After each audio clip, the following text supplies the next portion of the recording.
Hello and welcome to Reginald ESQ. I'm Underhook and this is my review of the French Tier 5 tank destroyer, the S35 CA.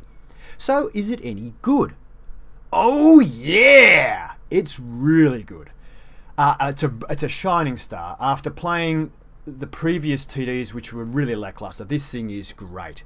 Now it has 330 hit points, which is actually the lowest of any Tier 5 tank destroyer, and it's a bit of an issue.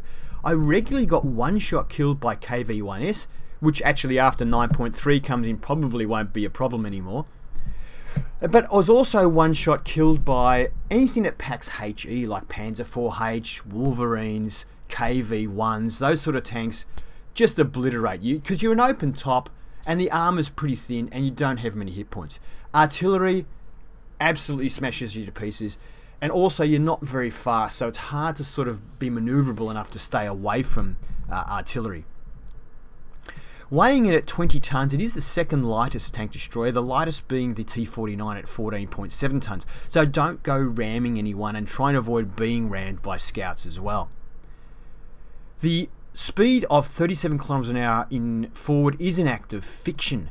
It only does, the best I could get up to on the flat at Himmelsdorf was 31 kilometers an hour. It will do more downhill, but, you know, so will a lot of tanks. It does 12 kilometers an hour in reverse. So it is the second slowest, the slowest being the AT2 at 20 kilometers an hour. But you expect that to be slow because it's very heavily armoured. The track traverse of 28 is the second slowest, the slowest being the AT2 at 20. So the slow speed combined with the slow traverse is an issue. It's not a manoeuvrable tank. You really need to be towards the back and sniping in this tank. The view range though of 400 meters is the best by far and is a really good point about this tank.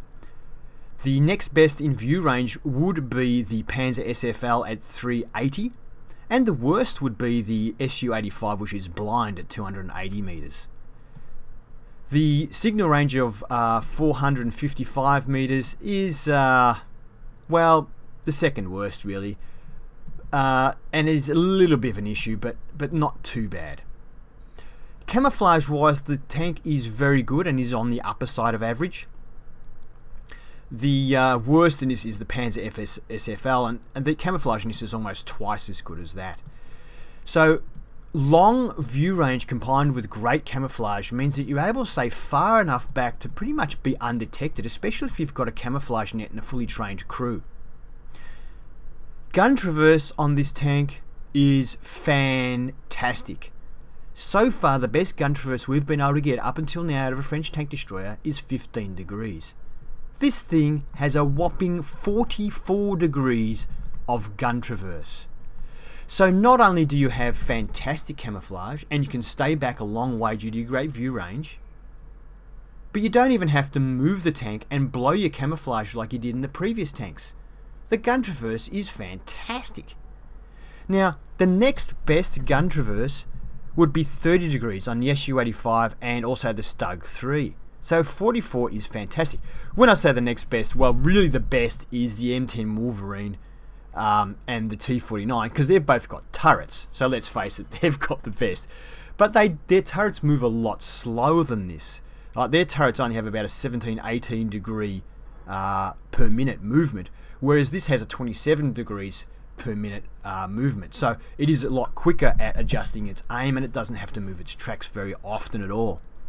Now gun depression wise, it's also very good. It has 9 degrees of gun depression and 22 degrees of elevation. Now that's the second best, or I guess you could say, yeah, it's the second best, because the best is the M10 Wolverine and T-49, both have 10 degrees, and then at 9 degrees we're the next best. So that's really good, and it does mean that because the gun is close to the top of the tank, it does mean you can kind of do hull down tactics. The mantlet is actually fairly strong on this tank. However, this side of the tank here is very weak. But you can find positions where there's like a wedge in the rock and you can pretty much just expose your mantlet. In that case, the tank can be pretty strong. Or you can pop up, shoot, and pop back. And, you know, if they hit this tank, half of the tank when you pop up, yeah, they'll pin you. This half, they may bounce. So the tank has a few tricks up its sleeve. Now, let's have a look at the grind for this tank. Now, I have actually unlocked and used the 105mm. It's just that I've also now bought the ARL V39 and I'm using the gun on that tank at the moment, which is why it's telling me I have to buy it here. But I did buy it and use it. The track traverse is an essential upgrade because, you know, it's important to have good track traverse on tank destroyers, and it takes it from 26 to 28 degrees. I'm pretty sure I went straight to the top engine and radio because of previous tanks I've had. So I can't really tell you what the stock engine was like, but it does upgrade your engine from 220 to 260 horsepower, and it doesn't add any weight. Now, the stock gun is brilliant, and this really is a painless grind. It's painless. Right from the get-go, you will be saying, if you've driven the other ones, right from as soon as you start driving this, you'll be saying, what a fantastic TD. The stock gun. Now, the stock gun is in fact the gun I preferred using for the whole thing. Once I tried the other guns and I went back to the stock gun. That's how good the stock gun is. It's a 76mm gun, has a rate of fire of 11.11 rounds a minute, which is sensational when you consider how good this gun is. Has a penetration of 171. Now, I'm pretty sure at tier 5 there is nothing with a better penetration than that. That is sensational at tier 5. It does 150 damage, which also is pretty good for a tier 5 tank, especially when you consider that rate of fire. The accuracy of 0.36 isn't too shabby. It's pretty good for medium range. At long range, you will miss some shots and you won't be able to aim for weak spots, and you do need to probably be at long range a lot of the time.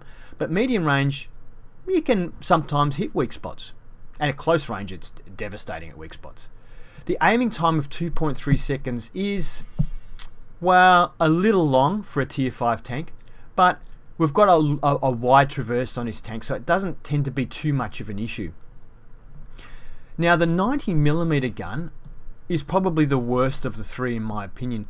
The fire rate is 7.14. The penetration drops to 135, and I did find myself, especially at range, bouncing off tanks like KV-1S, which is only a tier 6 tank, so if you bounce off a KV-1S, you're definitely going to bounce off an IS, for example. And I found myself also bouncing off sometimes KV-1s. So, yeah, the penetration lacks a bit at range. You could use premium ammunition and get 175, which is very good penetration. It does 240 damage, which is decent damage, but when you think this one does 150 and fires a lot quicker, it's not that much more. When you combine that with a 0.4 accuracy, which is quite a bit worse than the 0.36, has the same aiming time, and I really found this gun, I bounced too many shots and it took too long to load for the amount of damage it did, and I didn't have any good games in this, and I'm not even going to show you a game in that with that gun because of that reason. Didn't have a good enough game in it. This gun though, the 105mm, is pretty good, and if you've used the tier 6 heavy tank, you'll find that gun on the tier 6 and tier 7 French heavy tanks as well. This is 105mm, it has a rate of fire of 5 rounds a minute, which is pretty slow, but it does do 300 per shot, so it's kind of justified. Has 165 pen, which is very good, and is almost as good as the 171 on the stock 76mm. Now, if you load premium ammunition to this gun, it does 223, which is very good, and it actually increases the damage from 300 to 330. Now, if you are willing to fire premium ammunition all the time, then this just might be a better gun to use. But if you're not going to use premium ammunition all the time, then I definitely believe that the stock gun is better. Why? Because it has more than double the rate of fire for exactly half the damage. So I'm firing more than 2 rounds for an average of 300 damage, and this does 300 damage per shot. So I'm more likely to do more damage with this gun, so long as I can hit them multiple times with a high rate of fire, and it also has slightly higher penetration, and being able to shoot more times means I can sort of pick and choose. I can shoot at more than one target. I can track one if I want to, because I can take a chance tracking it, whereas this I'm less likely to take a chance tracking it. But on top of all of that, the 105mm has a 0.41 accuracy versus 0.36, so at range you're gonna miss. And when you miss a shot with this gun, it's a big deal because your rate of fire is low. If you miss a shot with the 76mm, it's not a big deal. You're going to fire another one pretty soon. Also, on the 105mm, it has a 2.9 second aim time, which is getting pretty long compared to the 2.3 on a 17 pounder. So I found I just couldn't get enough hits with the 105mm to have as good a games as I was having with the 17 pounder, and you get much more consistent games with this 17 pounder gun. So that's the gun I stuck with. Alright, so that's about it. That's about all I think I need to cover with it for you. We'll get in now and have a look at Tank Inspector and then get into some games. I've got a game with the big 105mm as well as with the 76mm 17 pounder for you. My crew are currently all 100% trained, and the commander has mentor. The other guys are all working on camouflage, about 60%, but if it's different in game, I'll let you know. I currently have binoculars, camouflage net, and a gun rammer fitted, although I didn't have the gun rammer fitted until I got the 105mm gun. And I didn't actually try the 105mm until my crew were fully trained, because I found it just wasn't accurate enough, and I waited till my crew was fully trained before I tried the other guns, just because of the accuracy issue. I have a small repair kit, large repair kit, and large first aid kit fitted. The S35 CA in Tank Inspector. Let's get in and have a look at that fantastic gun traverse. Check it out. Absolutely sensational. And so much better than the previous tanks we've had to deal with. Let's have a look at the armor now. So the lower hull is 36mm thick and will stop nothing. However, the upper hull of 56 is frontally not too bad. I mean, tier 3 scouts will bounce off that, and if you go to the side here where it starts to slope away, you're getting some ricochet areas, especially up at the top, which is the most important part. And it thickens up a fair bit, same as on this side. I'll just show you that so you can see how it looks there. It's a bit rounded on the sides, that's pretty good. And the mantle is pretty darn good. So let's have a look at this blue area. The blue area, we've got spaced armor overlaying. So you've got 35mm over 56, which is giving you pretty good armor values. And it's not spaced everywhere, but look at 56 over 56.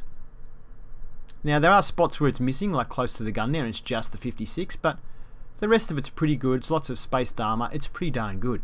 So if you can just keep the upper half showing, you've got a bit of a chance of bouncing off here, and off here. So it's really this area here that they've got to hit, unless they're a higher tier, or some good heavy tanks can still pen you. But I have bounced quite a few shots off the mantlet, and if you can get into a V-shaped rock and just show that, you can do alright, especially if you shoot and then back away and then pop up again for your next shot. Side on, the armor is pretty weak though at 35mm, and even your tier 3 scouts are going to go through that. We do have some spaced armor down the bottom, which will help to protect our tracks from near misses by artillery. Rear wise, we've got this 35, a little bit there of 25. On top, it's only 12mm thick, so artillery will punch straight through it, and of course it's open top as well, so it's a bit of a disaster in that respect. Okay, now we're part way through a game. The map is Westfield. I took up a defensive position, but a bunch of our tanks actually went down the hill and off the top plateau and left the tanks that were up here severely outnumbered. So all of the other tanks have been destroyed, and they're now coming to clean me up. But the reason I'm showing this is, if you're going after an S35 CA, don't underestimate it, like these guys do. Now first I come over, I have a shot at T4 and I miss it. The Covenanter hits me, but only does 29 damage because he's firing HE. The M6 tier 6 heavy tank hits me for 240. I'm nearly dead. The T49 now thinks, they're going to clean him up. He hasn't got any hit points left, so he takes off to get more damage from someone else. The Covenanter shoots me in the back again, but only does 9 damage because he's shooting HE. And my rate of fire allows me to tear the M6 to pieces. The Covenanter bounces off me. I get a shot into him. I'm moving back and forwards, but I'm also trying to just keep my mantlet at him. So if he does shoot me, he'll hit my mantlet. At any rate, he's dead.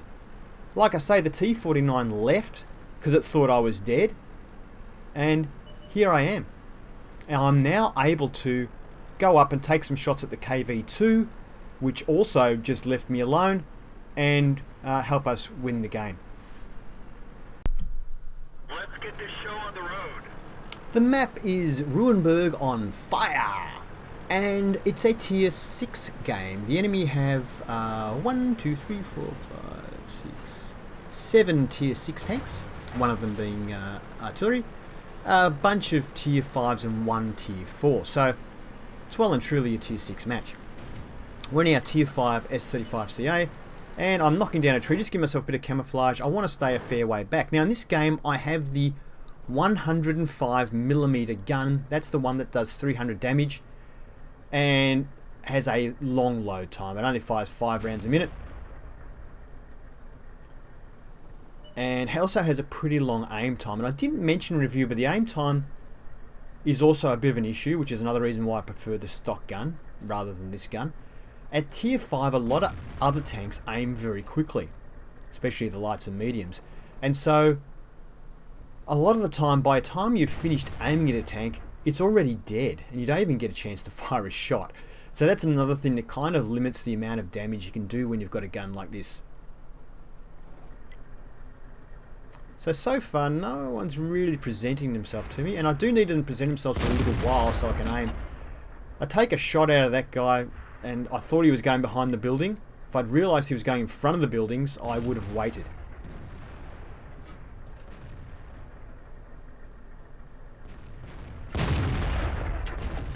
I don't know what happened to that shot.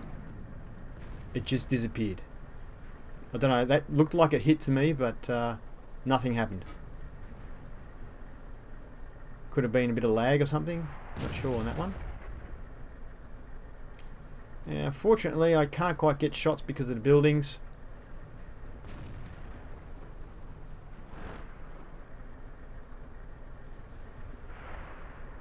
As you can see, I can move, the gun moves pretty quick, and I can move a fair bit without having to turn the tank. It's a great traverse on the gun. Although I am turning the tank a little bit because I'm starting to get outflanked by these guys. I'm starting to worry a bit here. Although fortunately we've got an AT-8. So he's unlikely to die quickly, and so hopefully if he gets into a protracted fight, the enemy will be spotted and we'll be able to get shots on him. And here they come.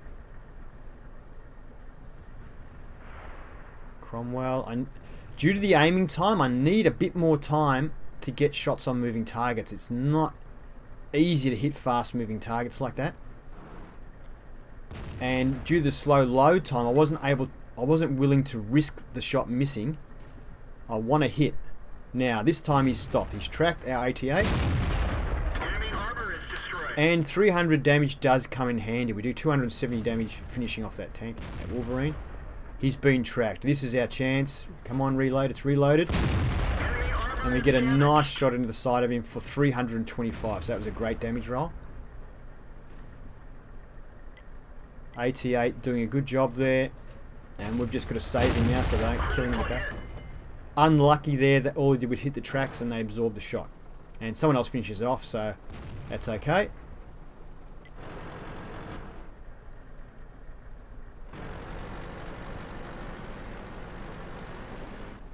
VK3001, no, haven't got a shot.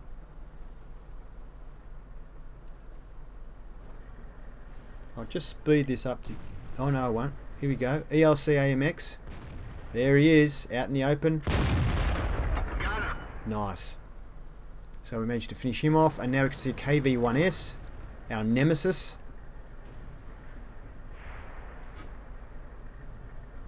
And he rams the AT-8, which is perfect for us, so he's nice and still. Good damage, 303. And you can see in situations like that where you've got sort of big dangerous tanks, taking 300 points off in one shot is satisfying. And it does make you one of probably the strongest or highest damaging tanks at tier 5.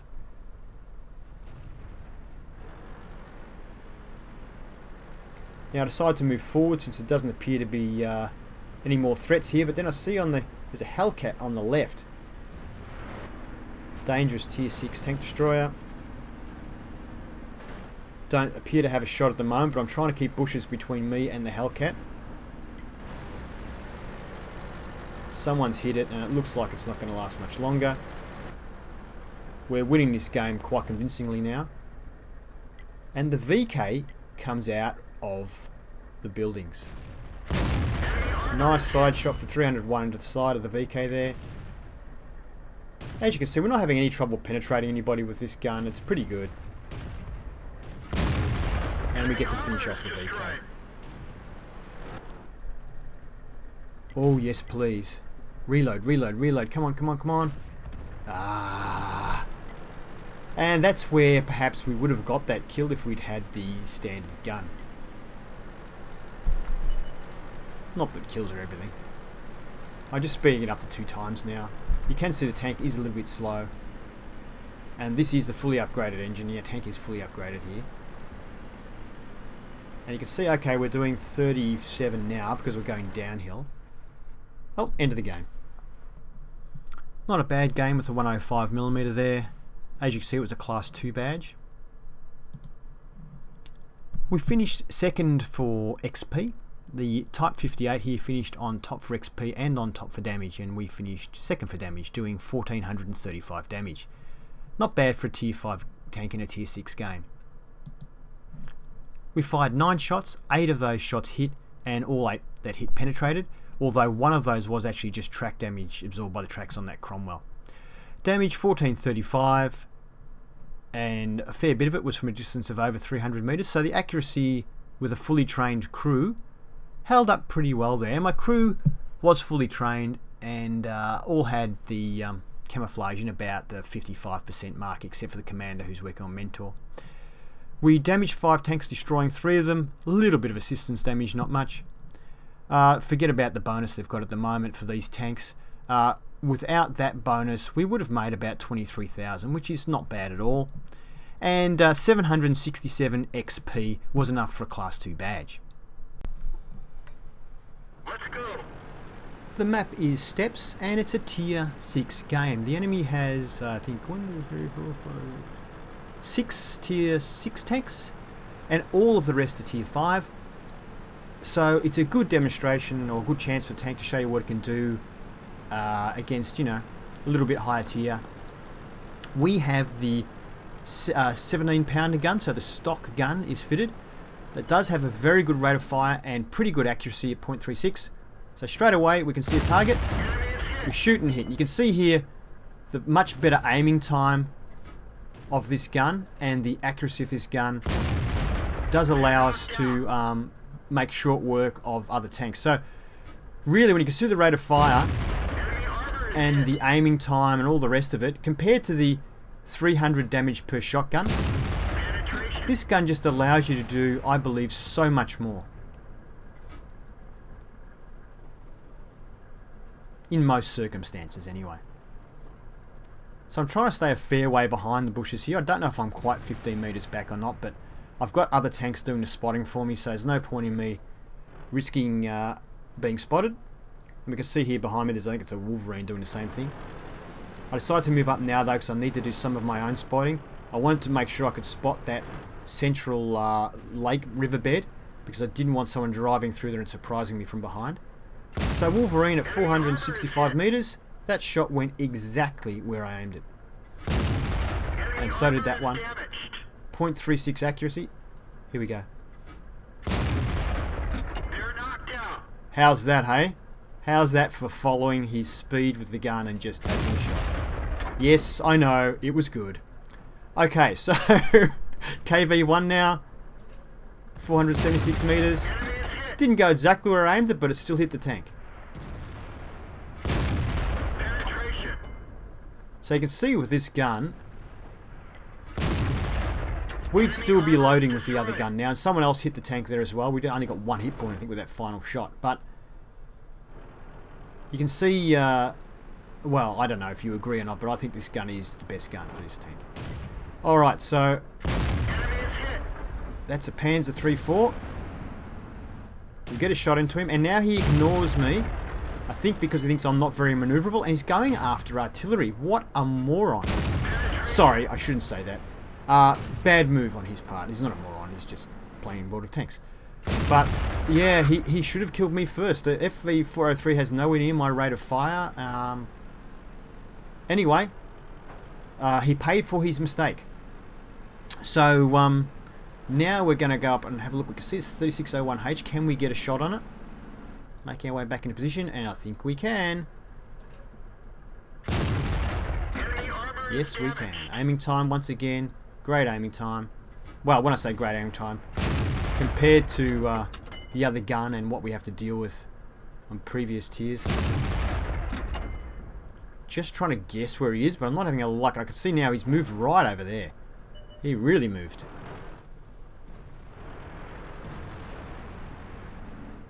Not sure if I'm going to be able to take much more part in this game now. Looks like I'm too far away from the action. We vastly outnumber the enemy, and he's gone, the other guy's gone, and I can tell you now there's no way I'm going to make it in time. You can see the speed of the tank here. They're doing about 30, 31 now. Now we're going downhill. It's speeding up a little bit.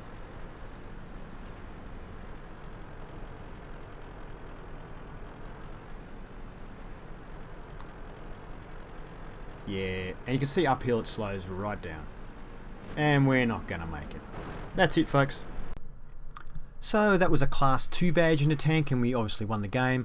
And we managed to pick up high caliber as well. Do get a lot of high calibers in this tank, and I found doing over 1,000 damage was commonplace. Most games you do over 1,000 damage. So it's fun to play from that respect. Very consistent tank. So next screen we can see, obviously we finished on top for XP and on top for damage, or we wouldn't have got high caliber, would we, I suppose. And considering it was a tier 6 game, that's a really good result. We fired 18 shots, 14 of those hit and 14 penetrated. When you consider sometimes we're firing from well over 400 meters, that's a very, very good result. The damage of 1698 is also really good, and you can see 1258 of that was over 300 meters. We spotted 1, we damaged 6 and destroyed 4 vehicles, which is a great result once again in tier 6 game, and 128 of that was assistance damage.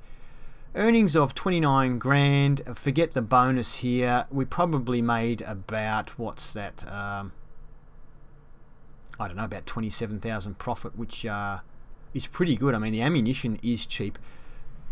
So we received, was that 908 XP? Which gave us Class 2. So looking at that, I did get Class 1 in this tank, but I never got Mastery. So Mastery is probably going to be up around about 1,200 or something like that. So obviously there's a lot of people playing this tank and they're really enjoying it and doing pretty well in it. Thank you for watching my review of the S35 CA. I hope you enjoyed it, and if you did, please give it a thumbs up. If you'd like to see more reviews, please subscribe to Reginald ESQ. Have fun!